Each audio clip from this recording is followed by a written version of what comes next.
Welcome to CK Creations, and today we're creating a guitar neck. When I start to plan how I'm going to build a guitar neck, there's several questions that I need to ask myself first so I can get a clear picture of where I'm going to end up once the guitar neck is built. The first of which scale length I'm going to use. Scale length is the distance from the bridge of the guitar that the strings span freely from the bridge to the nut. That distance is scale length. There's two dominant scales with electric guitars. One is the 24 3/4, commonly referred to as the Gibson scale, and one is 25 1/2, commonly referred to as the Fender scale. There are other scales, sorry PRS guys, right? There are other scales out there, but these are the two primary ones and the two that I'll be debating with myself today.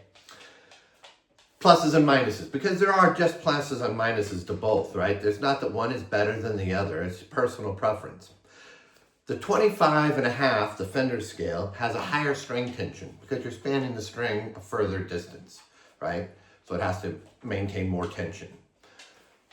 That makes for a brighter tone, and some people like that. It also makes it for more string tension, so if you're a heavy strummer, when you're chording, less of a tendency for those chords to go sharp on you. The shorter of the two scales, the Gibson 24 3/4 scale, right, is less string tension, which provides a warmer tone as opposed to the Fender's brighter tone. So a warmer tone and a less string tension means that it's easier for me to bend or fret notes. Also, because the scale length is shorter, the frets are closer together. And if I'm playing complex chords, it allows my fingers to access more different notes without moving my hand, right? Me personally, I like to bend notes and I like the warmer tone, and I will sometimes use complex chords. Therefore, I like to choose the 24 3/4, the Gibson scale. And that's the one that I choose for my guitar necks. That's question one. Question two is, which headstock am I going to put on my guitar neck? Which style of construction am I going to use?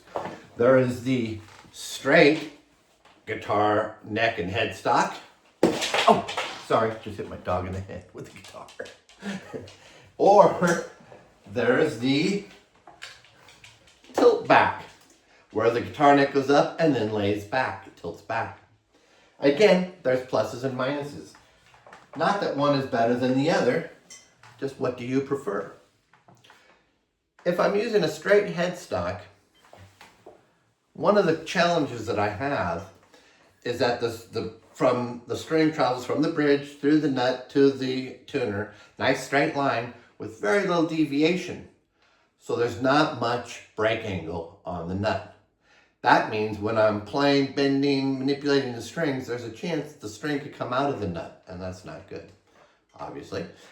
Which is why, if you look at most guitars that use a straight neck, they'll have this little device right here called a string tree, and it provides downward pressure on the string, keeping the string into the nut. Whereas on a tilt back head, as the string travels along and as it gets through the bridge into the tuner, the strings are bent over the nut to get to the tuner, providing ample downward pressure just in the design. No string trees needed.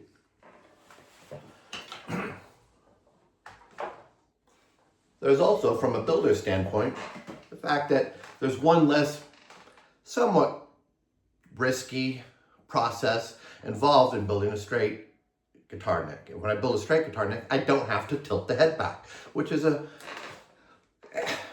often seen as a challenge. It's not a big deal at all, but it's easier to do the straight ones.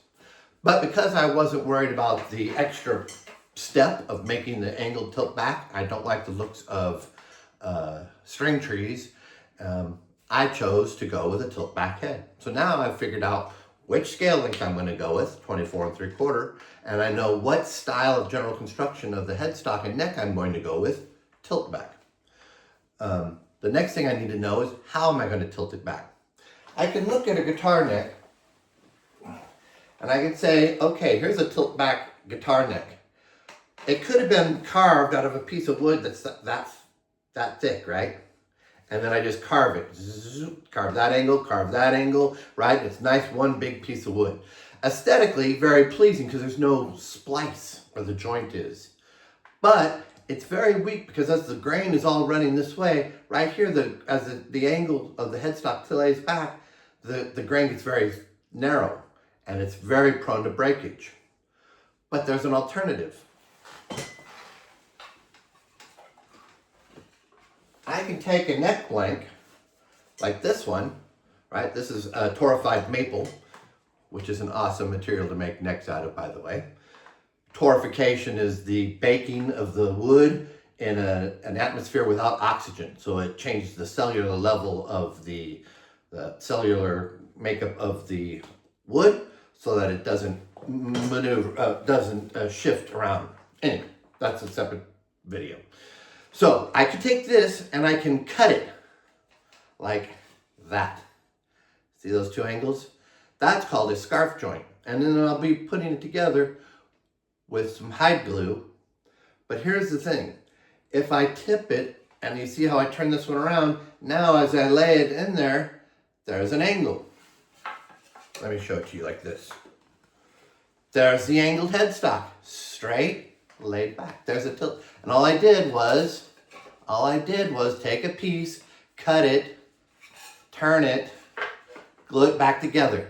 Now you're thinking, glue it back together, Craig? What are you thinking? That's crazy. It's actually, the glue is actually stronger than the way the wood is naturally grown, the way it's built by God, right? So this is actually stronger, believe it or not, than the carved joint. So now we've answered the questions. Scale length, 24 3/4 for Craig. Design, tilt back for Craig. And we're going to use the scarf joint. But now, last decision we need to make, well, it's not the last one we need to make, but anyway, is how we're going to do it. Because there's two ways to get the scarf joint to lay back. One is when I cut it, I can lay it back just by turning it like that, like I just did, whoop, tilt back. Or I can put the cut piece behind and I still get the angle. What's the difference? If I go this way, and this is my neck portion and that's my headstock portion, the cut, which is right here, right, there's the cut, will be underneath the fretboard. And the cut will show on the neck on the bridge side of the nut. If I go this way, now the cut is here, and it's on the angled portion where the headstock plate will have to cover it, and the angle is on the headstock, the tuner side of the nut. Now me personally, some people don't like the aesthetics of having the miter, the angled cut showing on the neck. I like it. There's actually guys who go and dress it up by putting another type of wood in there and stuff. I think it's fantastic. I like it. So I'm going to go this way because in this cut, it's going to be covered by the fretboard and I don't even have to have a headstock plate if I don't want one. So that's now answering the scale length we're going to use, 24 3/4. The type of construction we're going to use, tilt back.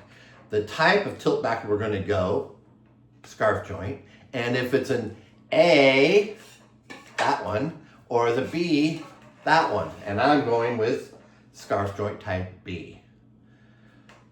Now, last few little questions we need to ask ourselves. What kind of tuner configuration are we going to go with? This being a 3x3, this one, the tuner holes aren't drilled yet, but they're all going to be on this side right here, is a 6 in line. I prefer 6 in line because I get that nice straight string travel as opposed to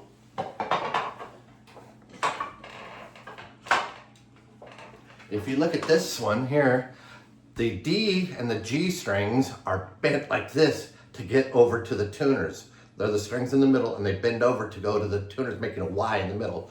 Not a very straight string pull. I like the straight string pull, so I'm going with the 6 in line. That's not to say that you can't do a 3x3 with straight string pulls. I know Warmoth makes one and other people do it. PRS is almost straight. But I like the 6 in line, so that's the route I'm going to. So, Now we've talked about scale length, we've talked about the design, how we're going to get that design, which of the two scarf joints we like, and where we're going to set up the tuners.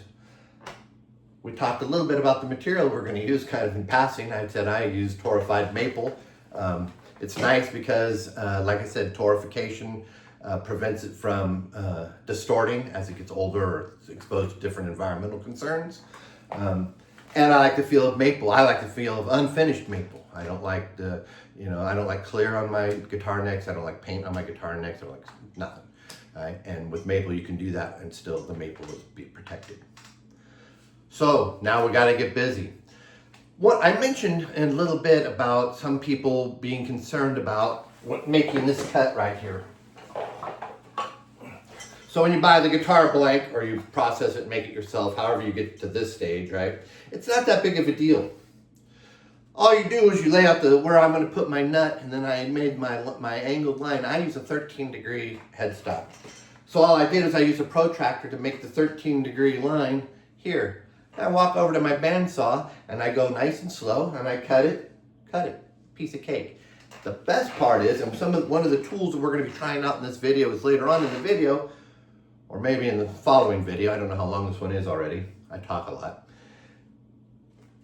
The guys at Maximum Guitar Works in Colorado, they make a jig that allows you to put these in, because you'll see that it's pretty rough. It's pretty rough when it goes through the bandsaw.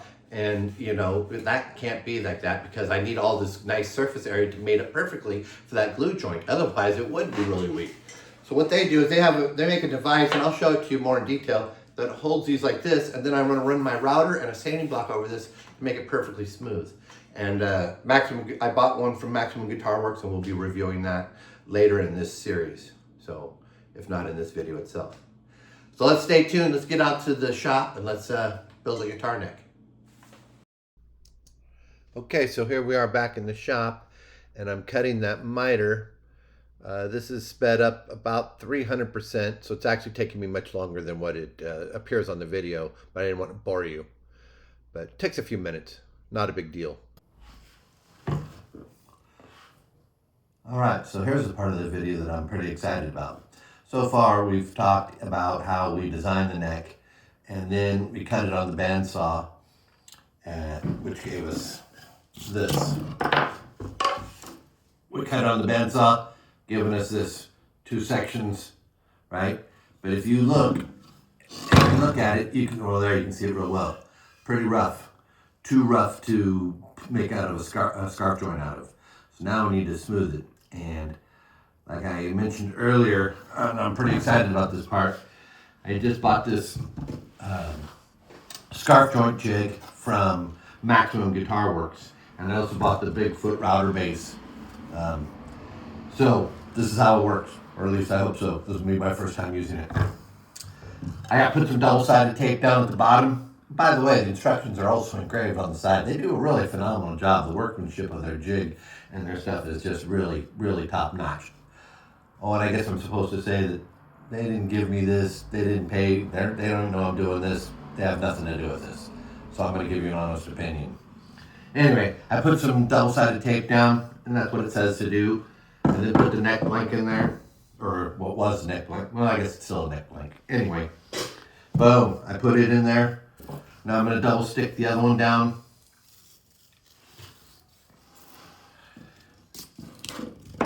It's amazing how much of this double-sided tape I use.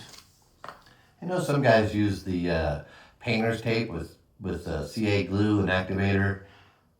That doesn't seem cheaper to me, but I guess I haven't sat down and really looked. Anyway, back to the thing. I put some double-sided tape, sticky tape on there.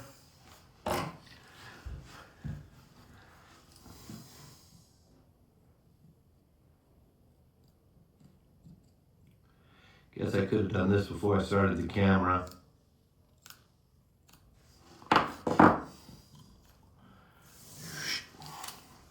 Then I put the headstock side of it on there, and I make sure they line up nice.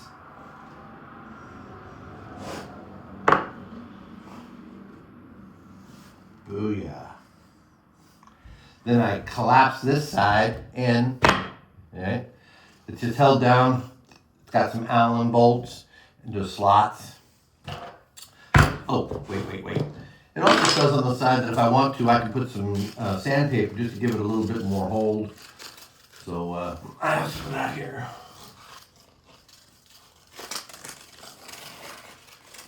And just rip a piece. Just to give it a little bit more abrasiveness.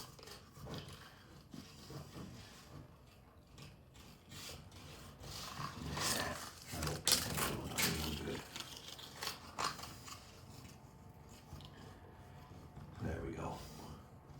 Alright, I push it in, put it together so it's nice and tight. Use the Allen wrench, hold it in place.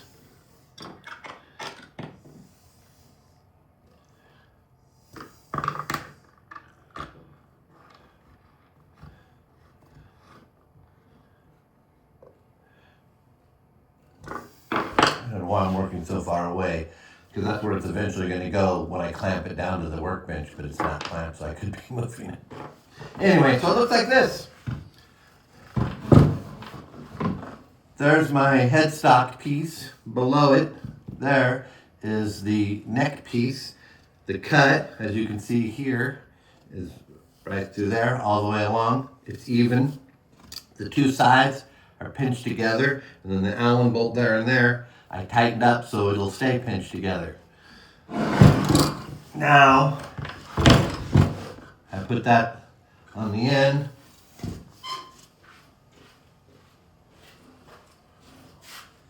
And using my clamp, I'm going to clamp it to the workbench. Just make sure everything holds tight.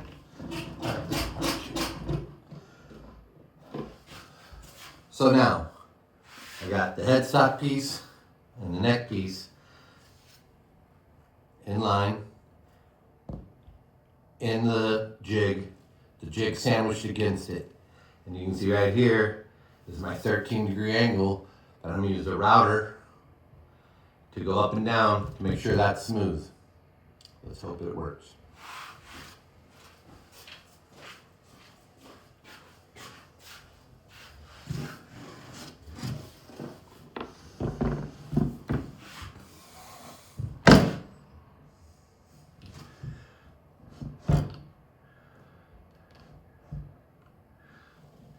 Here we go.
That looks like it worked really well.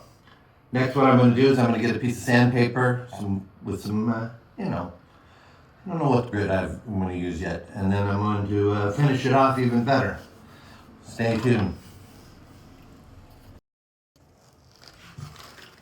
Alright, so I retrieved my sanding block, and it does actually says right on the side. Again, they put everything on here. I should probably actually took the time to read it.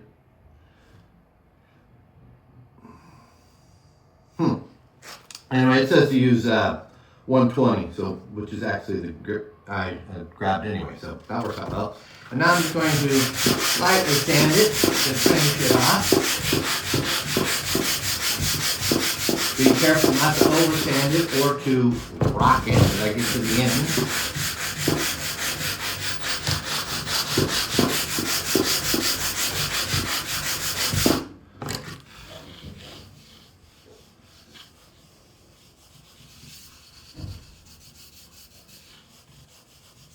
Really coming out smooth. Really, really nice. I'm really happy with this. Take it out of the jig and I'll give you a look at what it looks like. Alright, so we used the router using, let me tell you, Maximum Guitar Works is where I got this this scarf joint jig, and it's pretty slick. It works nice. I am very happy. Good job, fellas. And like I said, they didn't give it to me. They didn't pay me for it. They don't know that I'm doing this. That was just an honest review right there. It was easy to use, and it did a really good job. So good stuff right there. This is what it turned out like, right? There's the scarf joint, nice and smooth, no more bandsaw marks. There's the other side of it. Again, I checked it for square at the bottom of the cut and at the top of the cut. And I did that on the headstock as well. Everything's straight, everything's true. It's going to be made up just like this. I checked the scale length, it's still good. And we're going to hide glue that baby together on the next segment. So stay tuned for that. Thanks.